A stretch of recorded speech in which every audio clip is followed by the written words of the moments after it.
On another exciting episode of the Animation Deliberation podcast. This episode is blowing our heads off as we're talking about Jujutsu Kaisen, Season 2, Episode 9. The Shibuya Incident Gate Open. Right after these ads, you have no control over.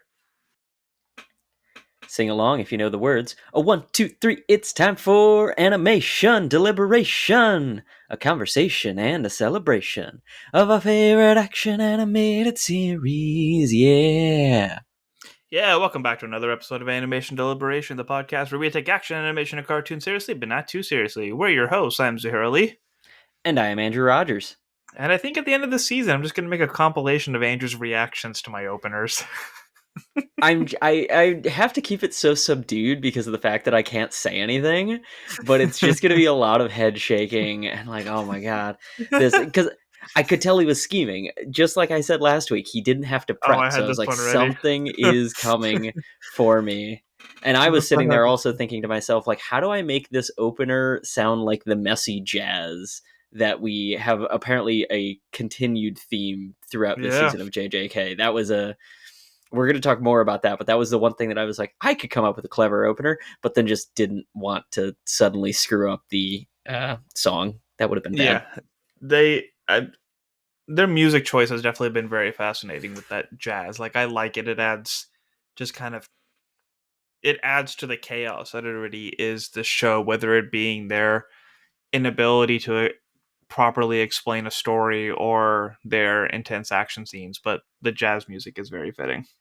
I have one complaint-ish about it, and it's really just had they done this one thing, I would have liked it way more. Not that the jazz itself is bad, because I agree, it adds a lot to it. My problem is, without giving anything away, the first time around they used it to signify one character fighting, and they didn't use it for the same character fighting this time. Like, I think had they used it, for instance, for Gojo in both instances, it would have hit way harder of just like, oh, this chaotic version of this character is back on the scene. That was my only like, wait, but they didn't use it for him the first time. Why didn't they do that? They had the open opportunity where Gojo had a fight scene. Why not use it for him? Like, that was my only nitpick, that it would have been super cool continuity wise to be like, that's his theme now. Yeah, I'm not even tracking what you're talking about right now. So I guess we should just get into it so you can quit dodging spoilers. Okay. All right. And as usual, before we get into talking about the spoilers, we take a quick swig of what keeps us hydrated throughout the day, even though summer's finally starting to calm down a little bit over here, and we're sticking with mid 70s and low 80s, which, God, do I love. Our health and our hydration is still super important, and the best way that we do that is with Liquid IV. One stick of Liquid IV and 16 ounces of water hydrates you 2 times faster and more efficiently than water alone. The results of an extensive R&D process to perfect the flavor and efficacy of Liquid IV combines science-backed zero sugar technology with the brand's commitment to delicious real flavor. No artificial sweeteners and zero sugar, with the proprietary amino acid allulose blend for a sweet taste without the calories or raised blood glucose levels you get from sugar. Contains 8 vitamins and nutrients for everyday wellness, with 3 times the electrolytes for the leading sports drinks. Yes, and I feel like we talk about compilations of my faces at the beginning of the episodes. I feel like I always do legitimately take a swig out of my water bottle right as we're getting ready for this ad read. So I feel like at some point we should just make it a habit that we like pour the Liquid IV into the bottle and then like start the ad read. That should just be our little thing as we're going. But you out there just I get to wasn't imagine nervous it. about having the powder near my desk. I probably do Oh, that, but I always shake it up downstairs before I go up. you know what? You know what? That's fair. It's probably a better call. But, mess about the only thing that you would have to be concerned about. Just don't be like us and actually get it in the bottle, and you will be perfectly fine, because beyond that, there's no complaints that you Yeah, could you can have have this. about Just your shaking it up. a little ASMR I do here. have one right next to me. I promise he does not podcast in his kitchen, listeners. It's okay. It's better than that. But like I said, that would be the only problem that you have to have is a possible mess, because outside of that, Liquid IV is both good for you and good for the rest of the world. They are non-GMO and free from gluten, dairy, and soy, but Liquid IV also believes that equitable access to clean and abundant water is the foundation of a healthier world. They partner with leading organizations to fund and foster innovative solutions that help communities protect both their water and their futures. To date, Liquid IV has donated over 39 million servings in 50 plus countries around the world. That is a lot of water and a lot of good that Liquid IV is doing. So if you're loving it, if you want to get more information, if you want to read the back of the label like I can see Zuhair doing while I just continue plowing through this ad read, you can get 20% off when you grab your Liquid IV Hydration Multiplier sugar-free or any other variant at liquidiv.com and use code STAYWHELMED at checkout. That's 20% off of anything that includes the bundles when you order and shop Better Hydration today using promo code STAYWHELMED at liquidiv.com. And as I like to say, thank you all for supporting the brands that have decided to support animation deliberation. I've never looked at the back of this before. It's really not that much sugar in the non-sugar free ones. Well, it's great though because they have both. You could do sugar free or with sugar, because I do know that there are a lot of concerns when it comes to really any sort of hydration sports drink, that like sugar is going to be a problem. And I'm not just talking up Liquid IV because of that, but it's just like a general thing that I know. Like, gosh, I'm not going to name them, but I know And some of here's the the thing, packets that like, I had as a kid were bad. here's the thing, like, there's certain brands that just like have an identity that they don't feel like they need to talk smack about other companies. Like they're the ones like Apple, right? Apple's just like, look at our commercials of our Apple products doing Apple things, and then Samsung's like, haha, look how much better we are than Apple. Like because like we're ad partners and I'm on Liquid IV's website and I'm trying to promote it and I'm sending links and yada yada, I get ads for Liquid IVs. Counterintuitive, right? Why are you targeting towards me? Target the people I'm sending the links to. I'm trying to sell the stuff. But like everything else that comes up, like all their competition, because they are making zero like or like sugar free stuff, like they just like everything compares it to Liquid IV, which I honestly think, like I said this in the last podcast I was doing with 323. It's like if you don't got haters, you ain't popping. And every like hydration multiplayer. I can't wait to play games after this. Multiplier company is comparing themselves to Liquid IV and trying to get the edge in this. So clearly they're doing something right. Also, people are getting sick. Get the immunity support one. It's my favorite one, honestly. Like the tangerine flavor just tastes good. But keep that vitamin C up. Stay healthy. Stay hydrated. You do not want to have strep or the flu or COVID or any of those. It sucks. Yes, stay healthy, stay hydrated, and as always, stay whelmed. And that's the end of the podcast. That's it. Taking my line. Well, while you were on that little rant, I made sure to rehydrate myself with the beverage of choice in my bottle here. And without further ado, I'm just going to jump right into the synopsis for this episode. So, Shibuya Incident Gate Open. That way, we can keep talking about things without having to dodge bullets and go through ad reads. Gojo fights Jogo and Hanami up close, while Choso attacks him from the rear. He successfully is able to overwhelm Hanami by completely crushing them into a corner with his Limitless, killing them. Stunned, Jogo tries to run away while still keeping Gojo busy.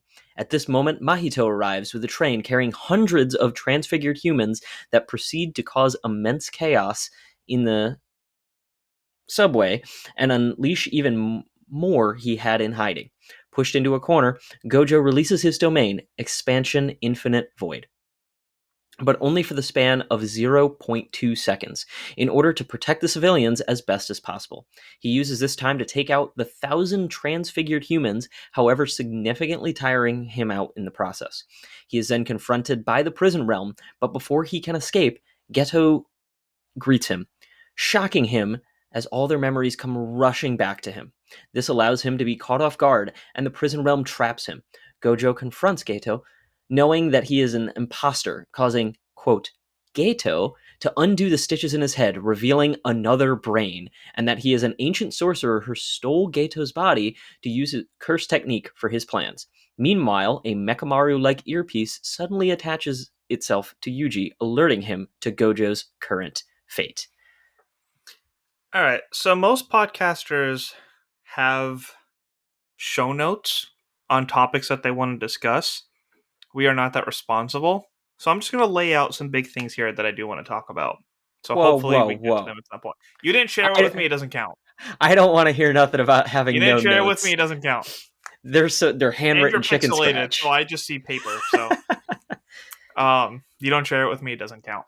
Those are Go right just ahead. your notes. They're not show notes. Fair, fair. Okay, yes, we're not composed. These are just literal things.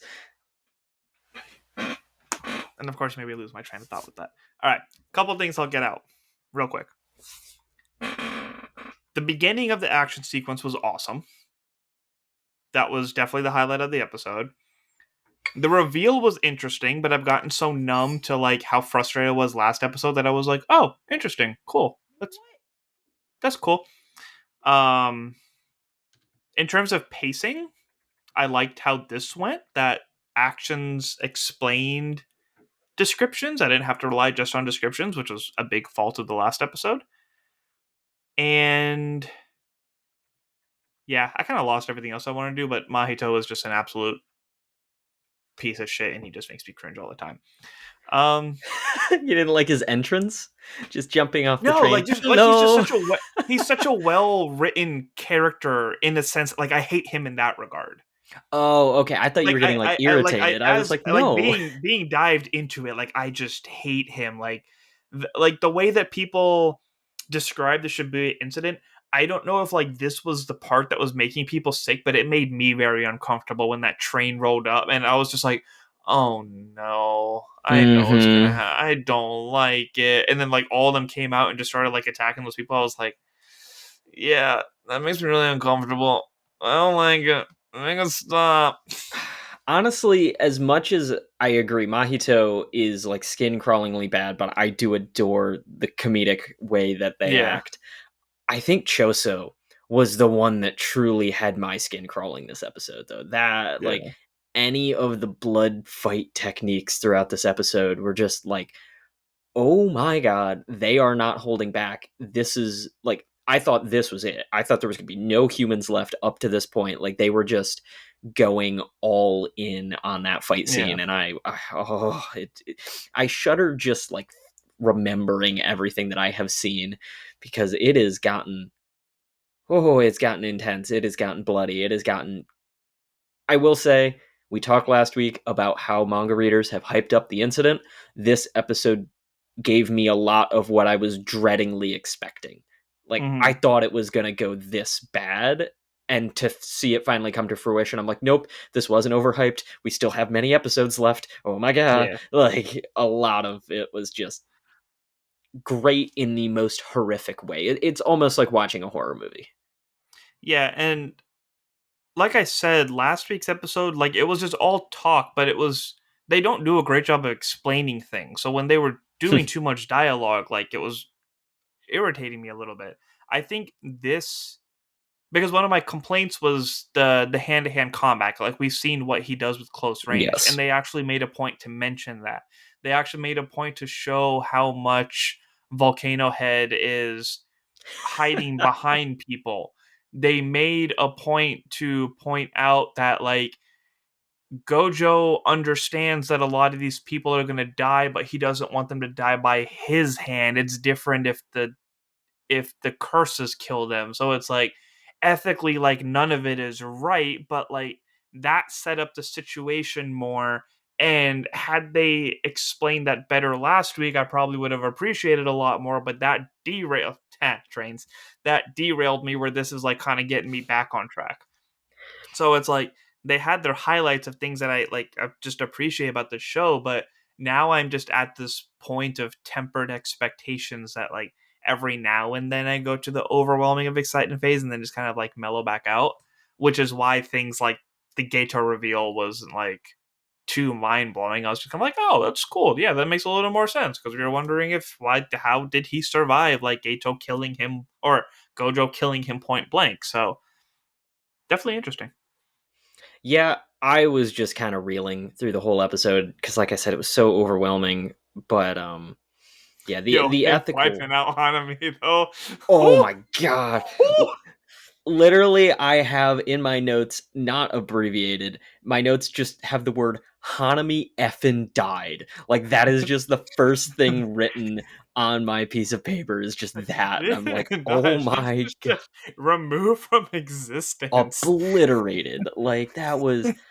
That was when I kind of knew, like, oh, it's going. Gojo is ready to go. But yeah, they kept throwing stuff at us, and I agree. It was a much better balance of explanation and talking whilst in action.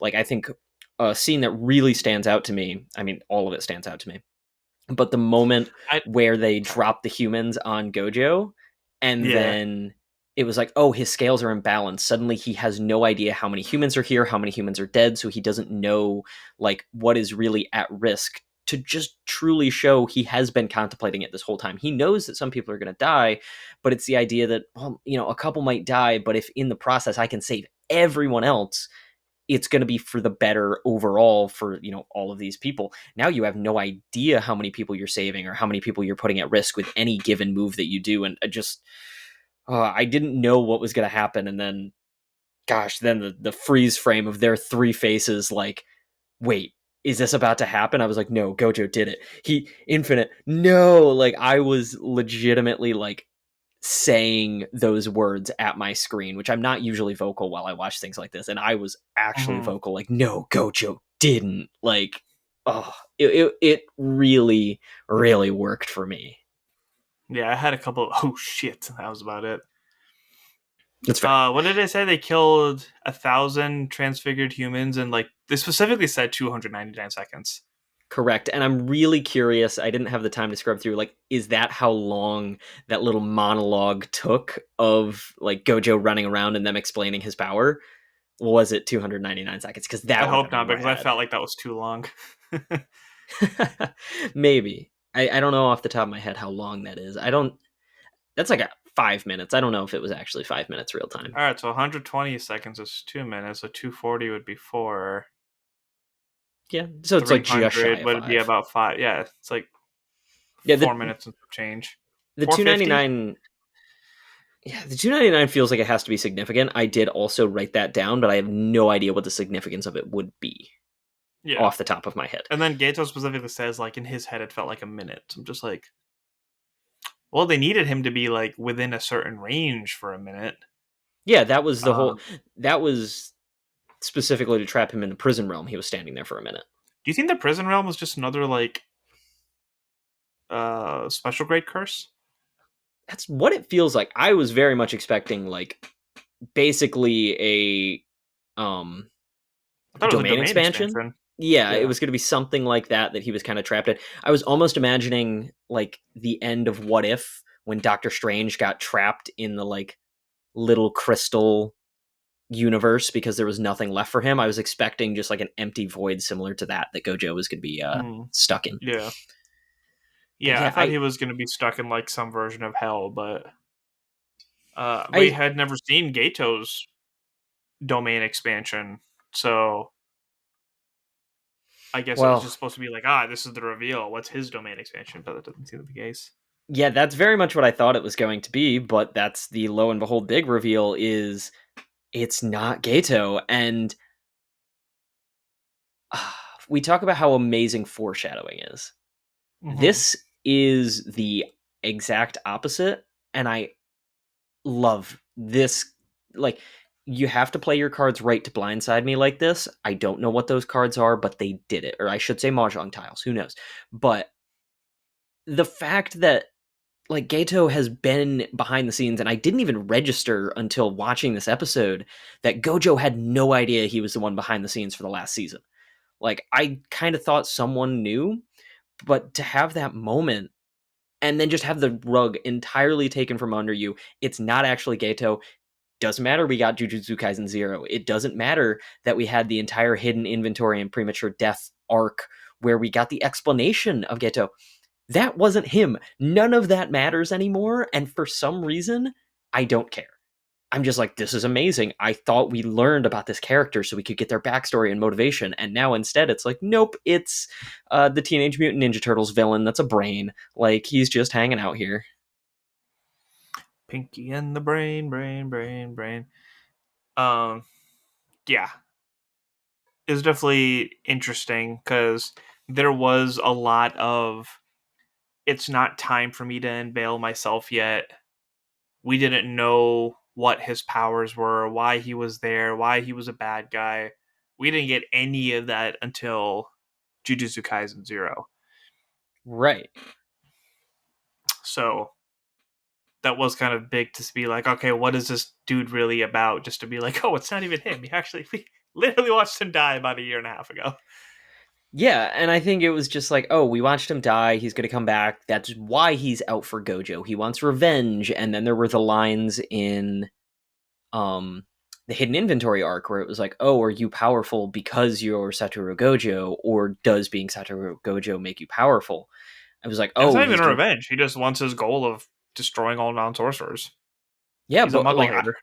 I thought it was gonna be something along the lines of like, oh, we need to take Gojo's powers, but that it still wasn't his motivation because it's not him. It's some other force of nature, and I'm so flabbergasted by it. I love it, but now I need to know more. What is the brain's backstory? What is actually going on here? Like, are they sharing any of Gato's thoughts or motivations, or are they Clearly, he just has his along for the memories. ride? Does he? It seemed like it. Like, do we have anything that truly proves that though? I'm just going off of how much he knows about him. Yeah. Yeah, I guess like the amount that like he knows about, or the brain knows about Gojo, is something that only Gato could know. Yeah. Yeah. That is where I was logically thinking. I was like, wait, if is it a brain, how does he have memories? Like, okay, the DNA makes sense for the curse powers, but Yeah, where's memories coming from? it's probably a curse thing, but in my Just head I'm anime thinking logic. brain swap means that like, well, the Yeah, old brain's gone, how do you get those memories? That's kind of where I was yeah, at. yeah. I'm glad. That's where I was at, but just the way that the dialogue has been and how much he knows about Gojo, like, unless he's just been stalking him for much longer than that.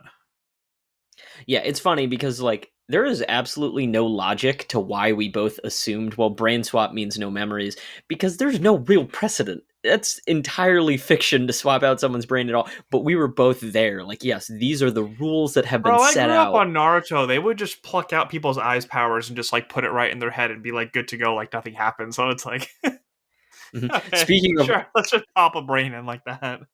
Yeah, speaking of Naruto, did you catch there was someone dressed in a Naruto costume in the episode? No. One of the background extras had, it looked very much, it was like they were wearing an orange hoodie with the red shell spiral like in the back. Oh, interesting. Yeah, they had That's a cool couple because they've been because, showing a lot of love to like other animes and stuff, well, and it have is supposed to you, be on Halloween, so it makes sense. yes, because there was like the Joker costume and some other like little nods throughout the episode. But have you happened to see the comparison of like the Mechamaru fight to a bunch of the classic like mech suit anime? Yeah, I think Gurren Lagann was like the biggest influence of that, Yes, Gurren Lagann, I think, and was they the number specifically one. took like the sound design or something. I mean, we talked about it a little bit, but it was cool seeing that like clarified afterwards.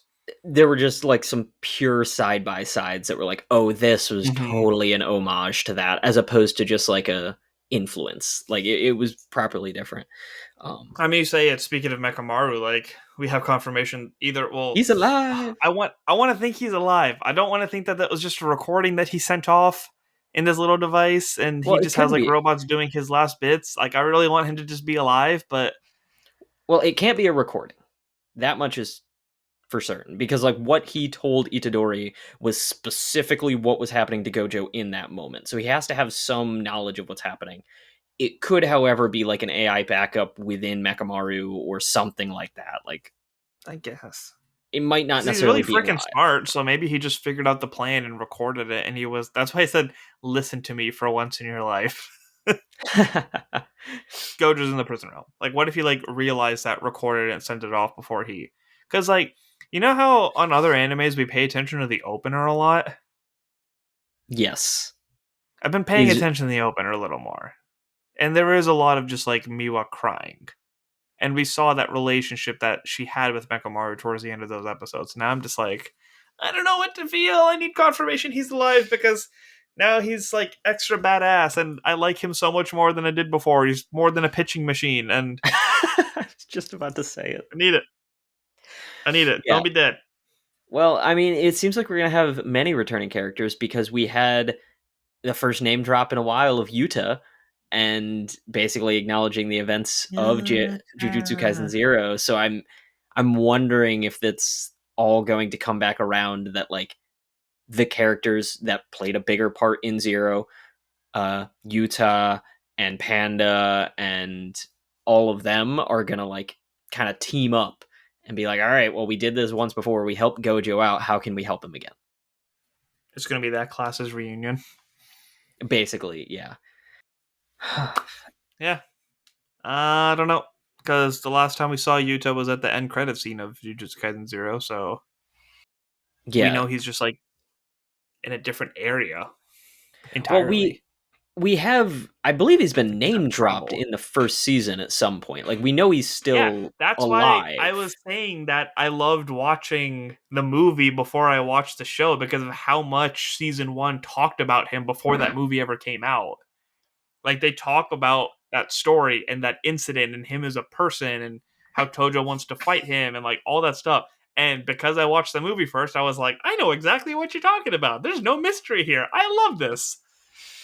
Yeah, you and teases don't go along well, but It I'm just depends. along for the bumpiest ride here. It depends. Black Clover's allowed to tease me. Naruto's allowed to tease me. Spy Family's allowed to tease me. My Hero's allowed to tease me. Attack on Titan needs to get to the effing point. Yeah, that needed to be done like 4 years ago. I knew you were thinking it. 12 Um, years for 4 seasons, and the last season has seen 3 different years. That is not right. yes. Um, Speaking of Attack on Titan, I'm gonna reel this back into the Jujutsu Kaisen conversation. This I Mappa. feel I feel like this episode was the Mappa that got fame for Attack on Titan. This episode looked so good across the board. There were like a couple of the points during the fight scene that Jogo looked like they may have been like CG animated. They looked so crisp throughout that fight. Jogo being Volcano Head for anyone out there who can't remember. If I didn't have it written in front of me, I also would not have That's remembered. what I wanted to say earlier. But yeah, looked absolutely phenomenal, and just so much of this fight was absolutely flawless. Like I was just taking in the plot, and I almost want to watch this episode again just for the visuals because I feel like there's so much that I can just absorb via my eyeballs, not just my ears. But Zuhair, what do you got? What did you remember? Did you laugh as much as I did when Gojo actually said, Patch Face? That's who Itadori and Nanami were talking about. I And had I that was moment. like, oh, I love how he calls him that too. Oh, wait, it's because that's all Itadori has been calling him. That Yeah, he they didn't know actually his reported it name. as such. Yeah, it's just like that patch face guy. Like no, they didn't know Mahito until like a couple episodes ago. I feel like was the But first just time that in Itadori Gojo was like, "Oh fashion of yeah, like this intense situation and just, oh, it's Patch Face. That's who he was talking about. uh yeah." And then patch face makes us laugh. It's just too much laughter amidst all of the horror. They do a real bang up job with making me walk away feeling conflicted because it's not good, it's not bad, it's conflicted all the time. Yeah, Itadori Meimei and her brother versus Wee wee. all three of those special grades is going to be something else. Yeah. I feel like there's a Or, lot. well, the sorcerer is not a special grade, but 4 people, 3 of them being special grades. Yeah, there's a big question of like how that's going to go. Do the other sorcerers that are currently waiting outside the veil come in to help, or is it just going to be those three? But also, there's a character that like we have seen zero of this season, that I feel like has to play a part in how this all goes down because they're arguably the main character of the show that has not made a single appearance. You're talking about? Sakuna. Yeah, Like I feel like they've done a very good job of kind of putting Sakuna to bed since like 3/4 of the way through season one, and since then it's just no mention. But oh yeah, the most powerful curse like in existence is here inside of Itadori. Like, yeah, we've gotten really good at him knowing how to fight, but what happens next? Like, I think that's the coolest part of the show. Overall, I have no idea what the plot is. Because there's this whole like, oh, well, we have to collect the fingers so this person could get more powerful. Like normal show, that would be the entire focus. But instead, the plot has really been around Gato's plot and what they're doing behind the scenes and what Gojo is going to do to fight them. So, like, what is the uber powerful main character demon thing going to end up doing? Like, when do we have to fight them? What is their end goal? Like, there's still so much of that I just had that moment as soon as we saw Itadori at the end of the episode. Like, are you really going to be able to hold your own, or are we going to have to do something more? And I think it's cool that it took a while to even think about it, and it's going to take half the season until they even make an appearance, if they make an appearance at all. Like, who knows? I don't think that bothers me as much. Again, coming back to being a Naruto fan, where at the beginning, like, there's a threat, it's dealt with. Okay, this guy seems like a big threat. Wait, he's part of an organization that was even bigger threat. Wait, there was something that was even more than that. So I think with them having to deal with these special grades and not exactly knowing like what the big picture is, as long as these smaller stories are engaging, I'm fine with having to wait up with like if Sukuna is the big bad in this, if he's the end goal that like they just have to mess with him, or if it's a nine tail situation where he becomes friends with him and has to deal with a whole other issue, whether it be the brain or whether it be another special grade or whatever it may be. I don't even know how long the series is going to be because we have Demon Slayer realm of things where we didn't realize how short it is and how it might be wrapping up soon. So Well, the manga for Yep, JJK is I'm still ongoing. along for the ride right now. Yeah, and I will say, if any of what I said came off as a complaint, it is not a complaint. I just No, kind no, of no. completely It's forgot that was the thing. yeah, yeah, yeah. It's just relating perspectives, I guess. Yeah, yeah. No, I appreciate that perspective, and the more I think of it, I'm like, oh yeah, Black Clover. The whole time there was like this dark force that we just didn't know about until like the literal last episode of the show so far. We finally got some answers. So I think there definitely are plenty of examples where like you don't know. I just think there's so much unexplored, and like at least in those other shows you kind of know the overarching plot, but I feel like this one I have no idea. I have absolutely no idea. Like, It's crazy reminding ourselves this is still the beginning of season 2.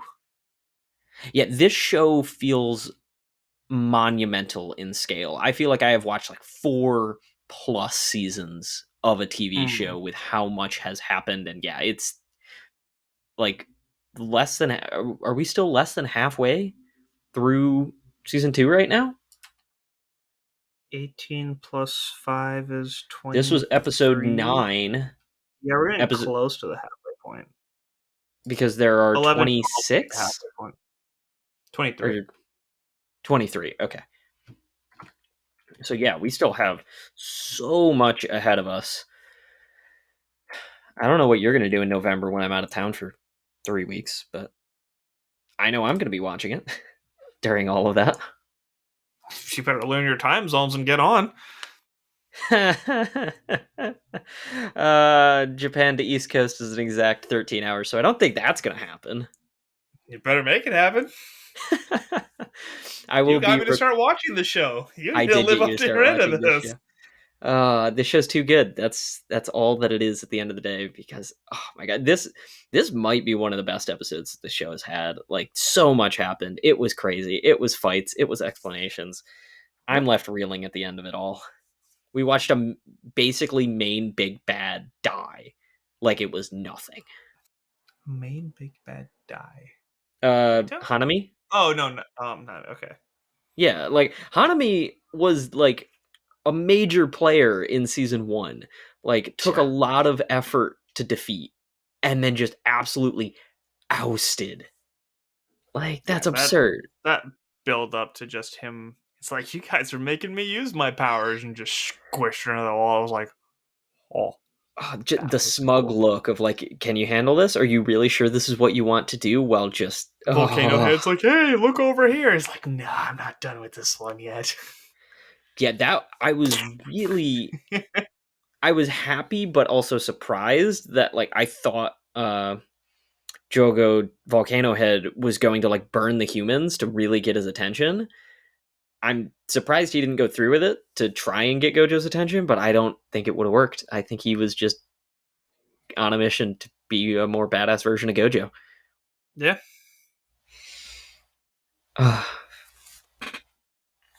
Yep. It was a good episode. Twas an amazing, amazing episode. Start making your way back up to that bar that I had for you, JJK. I think you're sitting there for me. I think it's going to be an You had lower interesting uphill expectations climb. when I did that. I feel like my expectations for this show, like in general, I actually kind of always felt that JJK was a little overhyped. I thought it was like a little too complicated. I didn't keep up as well as I wished I had during season one. Um, Well, you did a rewatch. yeah, so it's like, and I think it's still very good, but like the number of people that just after the first season were like, "This is greatest of all time," deserves to be above some of the greats. I'm like, I don't know about that. Whereas as time has gone on, it has continued to grow on me, and as we get more material, I'm like, okay, this is real good. So Yeah. my bar continues to be raised by it. I think it needed to take more time to warm me up than it did some others, and that's totally fine. We're all entitled to our opinions, by all means. I'm not hating on it. It was. I can't stress enough that I'm excited to see it in English, though. I mean, that's. I don't know if that'll explain it any better or if I'm just more attached to the English voice actors to this. I think But it's trying to for this absorb the one information. specifically, I genuinely cannot wait for the English version. Well, have we gotten any episodes in English? I haven't checked. I'm gonna watch it when the season's up. Like once all of it's done, it's gonna be like an English binge. Gotcha. I didn't know if it was Like like. I feel like we've had a ton of stuff recently that like 2-3 weeks later the English begins. My Hero, I don't mind either way, but I like the English. Demon Slayer, the Japanese is better, but I'll like give the English a run for a rewatch. And JJK, I think I like the English more. Okay. I mean, it's very dependent on voice actors and direction and all the other things. So, I think they're just like the industry as a whole is taking the dubs more seriously. Like it's not as literal anymore. Like they're actually making it its own thing in terms of the talent and the script and the dialogue and the delivery and all that stuff. It's not like a dub for the sake of dub. I think they're actually making the dub its own experience with yeah, more I think modern animes. I do not mean any disrespect to older voice actors because they still were putting in a phenomenal amount of work. But I think the talent that they are going out of their way to try and get for a lot of the dubs is shining and showing through. There are names that I feel like in the last 10 years have become like recurring dub voice actors as opposed to just grabbing random people to be like, you're going to dub this show and be this character. Yeah. Like, so I think that's definitely going to be something that helps because the interpretation and understanding of how anime works by these voice actors probably carries a lot of that weight. Yeah. Yeah. Anything else? No, I think that's all that I have for this week. It was crazy, but I don't know how much more we could talk about the chaos that it was besides my usual. I am very excited for next week. Yeah, the mayhem resumes next week. Woo. You got anything else going on? I do not outside this podcast. This podcast keeps me busy enough because anime takes so much time and mental effort, but I love it. I love it all, and You're I'm just here gonna for it. ditch me for 3. Yeah, well, I'm gonna ditch you for 3 weeks so I can go to Japan and go to the home of anime and really I'm just embrace telling you, better everything. learn that time difference and wake up for this recording. Well, what's really gonna kill me is I believe the day my flight takes, or no, the day my flight lands in Japan, I think is the release of the final Attack on Titan. Also, my vacation is going to be where the two of you reside, so you better be ready for that. Oh yeah, in-person podcast recording. Here it comes. So I was talking about that with Jay Scotty last night when we were finishing up the Harley Quinn stuff, that it occurred to me that Miyazaki's Not So Last film comes out the week before I come. Oh, So we don't have to like wait a week to watch it, but we could watch it and actually record live on like our reactions to it. might have Or we to can do just do that. like our second viewing like over there. Oh, that could be fun. That might have to be a little special thing that we pull together while we're all out here. That would be a very, very good time. Yeah. But until All right. then, check out more Stranded Panda shows. Jay Scotty's always on Multiverse News, which also has a video form every week. Yay, Christian McCaffrey just got a touchdown, so I'm going to get some points off of that. Sorry. I was watching the game throughout this whole recording. Peeves Gap Fest, the episode that I hopped on, is finally out. So basically, I am the guy who grew up only watching the movies and I'm reading the books for the first time. So the podcast itself compares the books to the movies and what they want the show to do. So they got my inside as a movie watcher and What just kind of books like and my what movies? reactions to seeing the comparisons. Harry What Potter. books? Oh, sorry. Yeah, Harry Potter Yeah, stuff. you The missed that Wizarding part. World. All the Wizarding World stuff. All the Harry Potter stuff. And as usual, you can see my excitement with watching football right now. Check out 323 with Reed Murphy, where we do our picks every week, our reactions every week, and of course, just organized chaos. It's always a good laugh every week. So, yeah, be sure to check all of those out. Be sure to tune in next time, and be sure to stay whelmed. And until that jazz rings out again, muscle, muscle. Thank you for listening to the Animation Deliberation Podcast, a proud member of the Stranded Panda Network. If you would like to contact us, you can email animationdeliberationpodcast@gmail.com or follow us on Twitter @animationdelib1. For this and other great shows, you can visit strandedpanda.com or join the great community that is the Stranded Panda Chat Facebook group at facebook.com/groups/svchat. Tune in next time, and remember, stay whelmed.